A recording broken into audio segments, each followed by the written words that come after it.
Ohio voters have an important decision to make in less than 2 weeks, whether to legalize marijuana. State leaders like Attorney General Mike DeWine have been doing their research to see how the legalization has impacted other states like Colorado. Well, we've been doing the same thing. Natalie Tyndall with 2 News Investigates traveled to Denver and continues her series tonight by talking to the same person DeWine did about the biggest challenge Colorado has had enforcing the new law.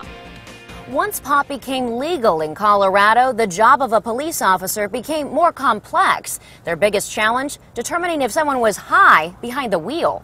The minute marijuana was legalized in Colorado, law enforcement had to adapt. I will tell you, I think it is more complex for law enforcement because it is there's a lot more gray area for officers to try to contend with. Their first task, how to detect marijuana-impaired drivers. Erie Police Chief Marco Vasquez says it's not as easy to spot as those driving drunk.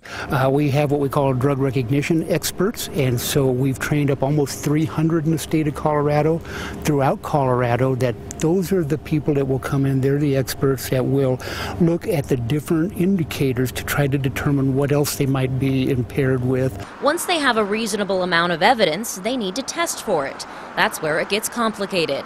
Right now, they rely on voluntary blood tests until the State Patrol figures out if an oral fluids test, where saliva is collected, really works. So right now we're just doing a pilot program to try to determine, are those devices, is that technology effective and reliable enough that we may ultimately be able to use them for prosecution. From a law enforcement perspective, Chief Vasquez believes legalizing marijuana has not been the best move for Colorado.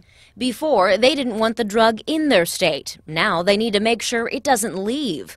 Exporting pot out of Colorado is illegal. Border state Nebraska is even in a court fight with Colorado over the issue.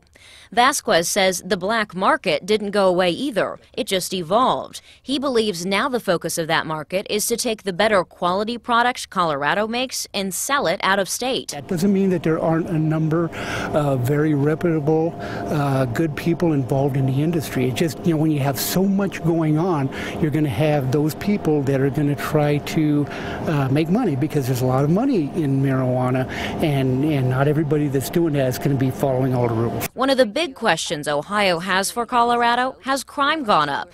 Chief Vasquez says there's not an easy answer. You can't make a direct correlation or link marijuana legalization, crime has gone up. There's a number of reasons why crime goes up and down, and it isn't necessarily because of one factor. He says they are seeing more disorderly conduct, such as fights starting at malls. He says that behavior can lead to more crime in the future. So it sounds like your job's become more difficult. It certainly hasn't become easier.